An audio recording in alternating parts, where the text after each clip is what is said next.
Thanks everyone for joining this week's Mortgage Matters with Chris here. Happy August. We are officially in back to school season, if you can believe that. Summer is, I think, officially over, which is not sad for us in Florida, but it is sad for people in probably the Northeast and the Midwest and everything, Yeah. summer being behind us. But back to school season, people are officially thinking about it now that the summer fun is in the rearview mirror.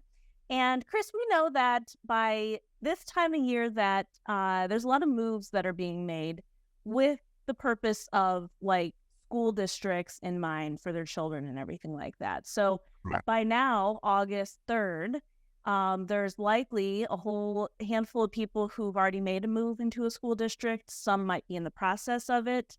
Some, now that school is getting ready to be back, they're thinking about it. And the last group, which we always know happens, the school district starts, and then there's families that realize, you know what, this isn't working for us. Either the school district, the community, something's not working, and we need to consider a relocation, even if it's just to another neighborhood to get into another school district.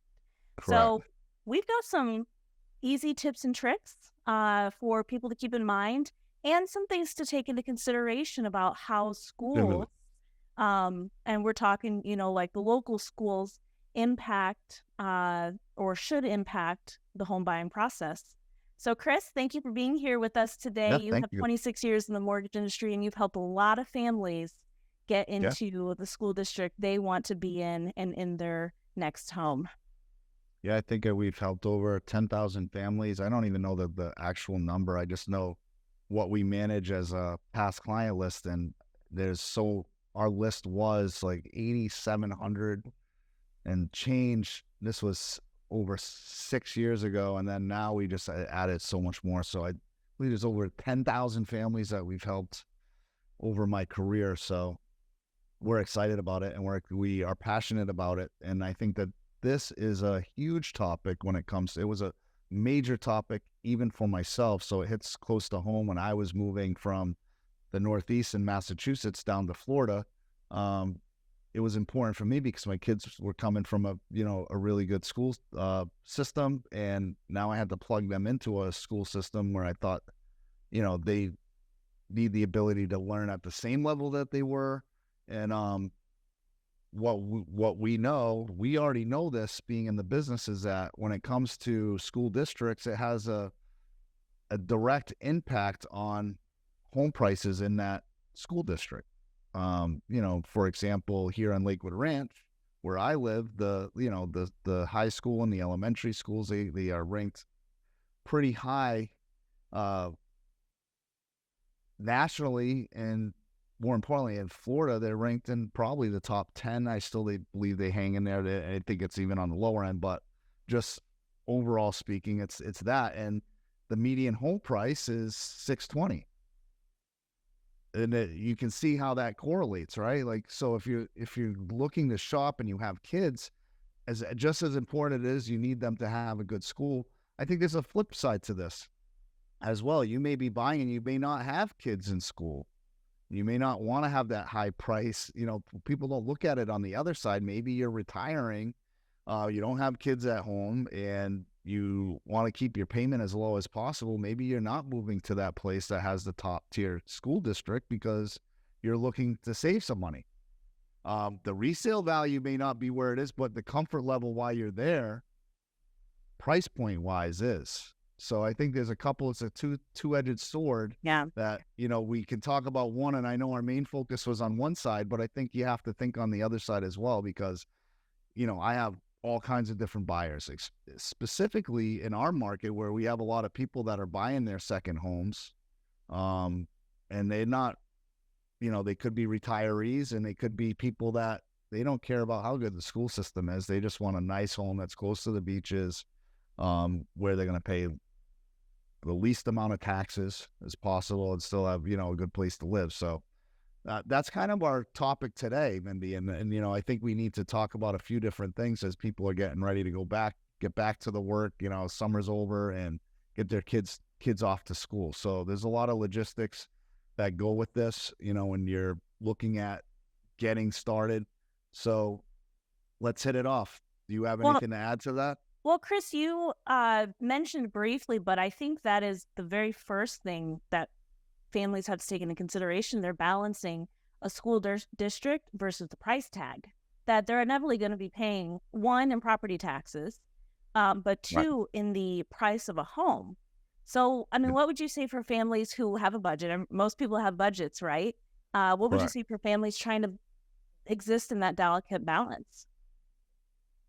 I mean, first and foremost, I mean, you're going to want to look for top tier school districts. But if you're in if you're in a middle to low income place, you're going to try to measure out where those school districts that are kind of in the middle grade place, which one is the better area. And you're also going to want to be looking for commute for yourself for work. I mean, what are you doing for work?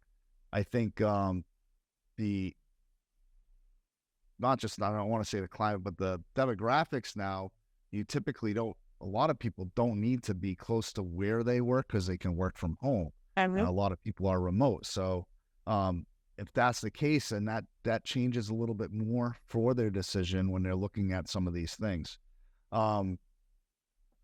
If you look at where the districts are located, there's all different places, especially here in Manatee County, for example, that I don't know how many schools are right here in Manatee County, but there's a lot of different ones to choose from.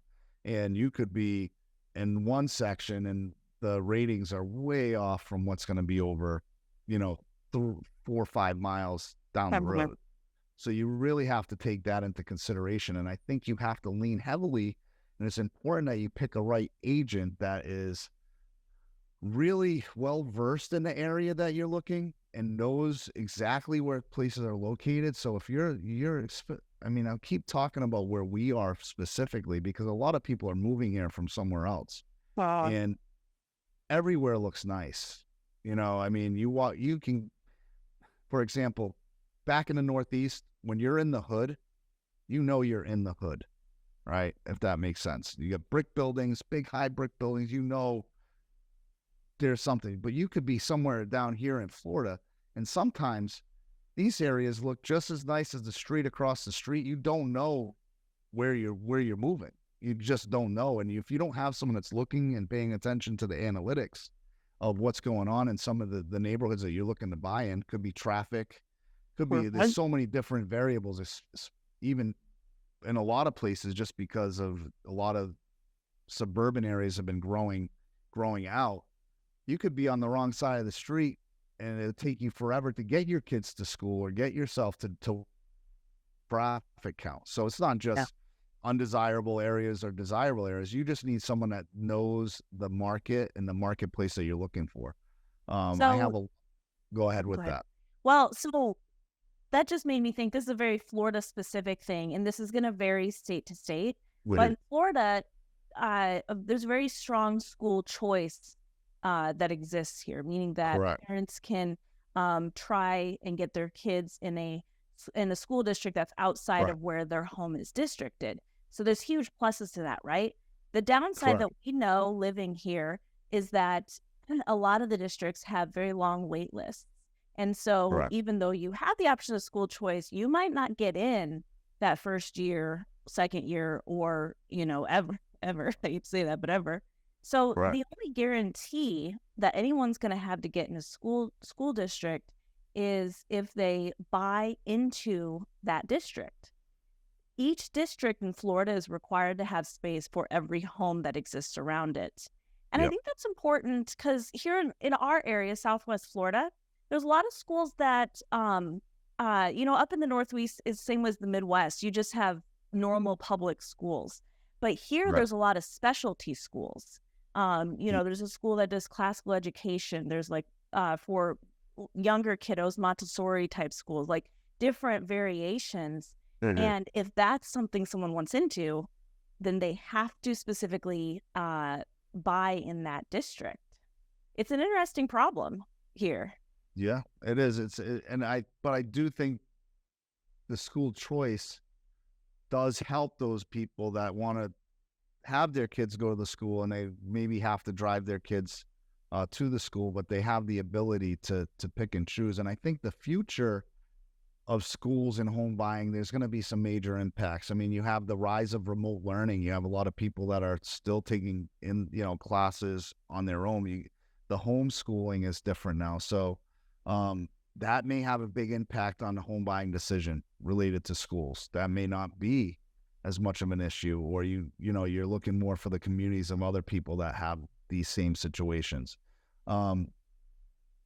Obviously, like what we just said, the school choice programs, that changes some equations which allows a little bit more flexibility in those markets. But increasing attention is going towards those school ratings. And it helps aid. So a lot of times I know that a lot of realtors are using tools that show you as buyer, or if there's buyers out there watching this, what are those school ratings at based on this listing, like, right down from elementary to middle to high school or junior high. We called it middle school up north. So I'm still in middle school. I don't know if it's middle school here or junior high where you are, but middle of junior is the same to me in my world. So that's the kind of things that you're looking at, is how is that going to affect that? If you another thing is you want to look at the health of the school, because that's going to determine the outcome and the long-term effect of, you might want to take a look back on where that school was, where it's going, and keep your eye on it. Because that's going to have, if you're looking at it as a play of where your equity is going to be, and the values where it's going to be going, you want to look at the health of those schools. I mean, has it been on a downward trend? Is it on an upward trend? And there's a lot of markets. I mean, I don't want to name specific towns, but there's different places here that, I've seen an uptick in the education in some of these other towns that, maybe you go to a place that's been getting their scores increasing every year. And by the time maybe you have a child that's in second or third grade, by the time they get to junior high, the school is ranked high. I mean, there's a lot of these undeveloped areas in a lot of different places across the country that are being highly developed right now, because they're not making more land, right? But people are having babies, and families are growing, and they're relocating all over the place. So you may want to look, maybe you get that really good deal in that upcoming market as well. So just all depending on where the age of your kids are, kind of can depend on where you're plugging in as well. But I think it's definitely something that I think people don't talk enough about, Mindy, because it's one of the main concerns. I'm a perfect example of it when I came here. So I think people have to make sure, that they pick a good realtor. They want a good realtor that really understands the markets that they're looking to buy in. So you might have 3 or 4 different towns, like right surrounding each other, and you might want to speak with a couple different agents before you even walk into the one that you want to use, to have a good understanding on what that town or that area looks like as far as schools, amenities. There's so much more than just schools, right? What do they have for grocery stores? How far are you to this? There's so many different things that kind of go into where you want to look. So there's data that tells you all that, like what is transportation like, if transportation is something that you're looking for.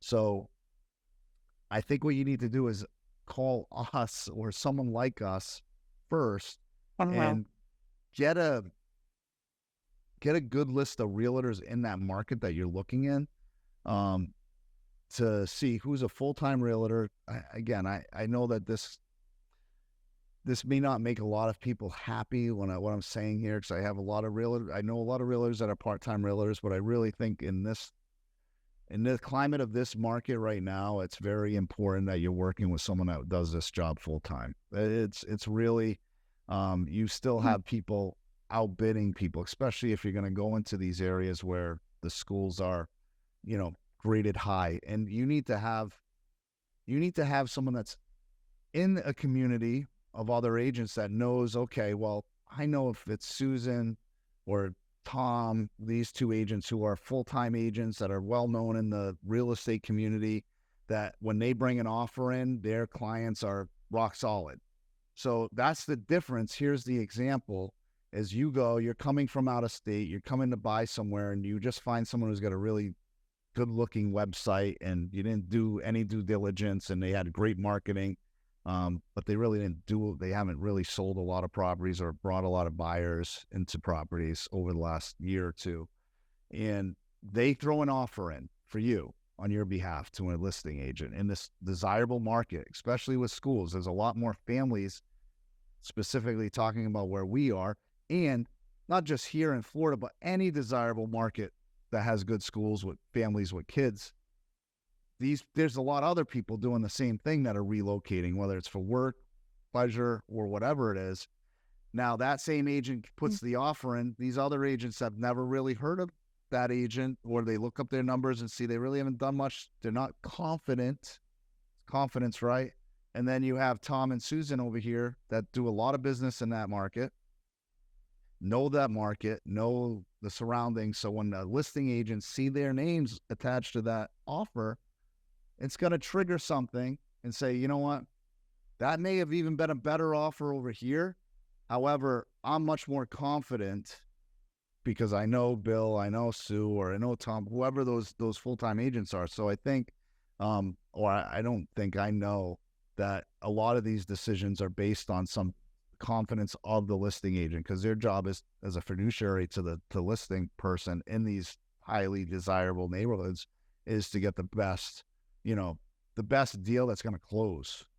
It's not necessarily the dollar amount at the end of the day, because in this industry with the climates of the interest rates, how they rise, it's not just about the highest dollar amount. Sometimes it's cash. It's all different things. But find yourself, and if you're an agent out there, call me and ask me some questions on this. But know your markets. If I was an agent and you're watching this podcast right now, I would understand your markets, because this was one of the highly looked at. We did the analytics, Mindy, right? That this was one of the most sought after topics that people were looking at. So what does that tell me? What should that tell you? As a home buyer, good for you for doing some due diligence, right? And for you agents out there, this is what people want. They want to know where the good school districts are, right? Well, especially when we have so many people still coming from out of state and they have no idea, they know this is the area they want to be or need to be, but like when you really drilling down, they don't know.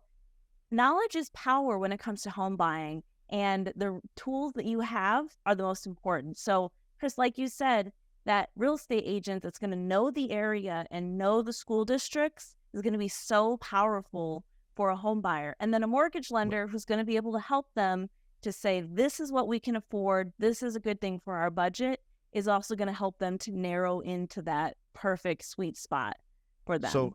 So here's a couple things on long-term effects of the schools and the property values. I'm going to just get you with a couple bullet points. So some long-term effects, right? Top-rated schools contribute to the property value appreciation over the time. All right, so we know that, right? So no matter what, if you're buying in a good school district that's continuing, your property values are going to go up. School reputation and performance also help maintain a strong property value. And that's even during an economic downturn. So what does that mean, guys? If you are buying a house, it's going to maintain that value longer. So if you had to move, that house will be worth something. So it does have a direct impact on what you're buying today, is to try to get into a place with a strong school district, right? What's another thing that I can say here? Some of the property values obviously will decline if the quality of the school, like we talked about earlier, if the quality of school deteriorates, that property value is going to possibly and probably will decline. So you want to look at what the health has looked like over the past 4 or 5 years. Is it on an upward trend or is it on a downward trend? So that's going to have a direct impact on it. And then last and not least, the statistics that have been out there always reveal a correlation between the school quality and a home value, bar none. And that's a big deciding factor for you as a home buyer, if you're watching this, to think about when you're looking at those properties. And I would throw in one last tip. If you're thinking of switching school districts, or maybe wanting to stay in the same school districts and switching homes, or making some sort of switch, do that drive before you actually commit to it. Get up during rush hour that you're going to actually be dropping your kids off. Do the drive and see if you can live with it. Because if it's going to require you to come across the Manatee Avenue Bridge each morning, and you're going to become a different person each morning, maybe it might not be a good decision for your family. So, Chris, thank you so much. I think this is helpful for people, especially people out of state looking to come into our area, because it is so booming and growing here, and it is different than other markets. Next week, we're going to be talking about from dorm room to dream house. So for all of our parents of college kids and college kids themselves, Chris, this hits home to you because you now have your second son that just went away to college. So, and I made the mistake of not buying a house by his college the last time, and this one we're already looking. So next week's going to be a good topic. So I'm really forward to excited. Talking about that next week. I'm excited about that one next week. So as always, if you have any questions or topics you want us to discuss, please send them on to either Chris or myself, and we'll put it in the lineup. And as always, please like and subscribe this video. This helps get this information out to other people who are looking to trying to find the same answers that we have here. So we're on YouTube, we're on Instagram, we are on anywhere you can get your favorite podcast. That's it. And so Chris, thank you so much for the time today. Thank you, Mindy. Thank you guys all for joining. Appreciate you all. Thank you. Bye-bye. See everyone next week. Bye now. Bye.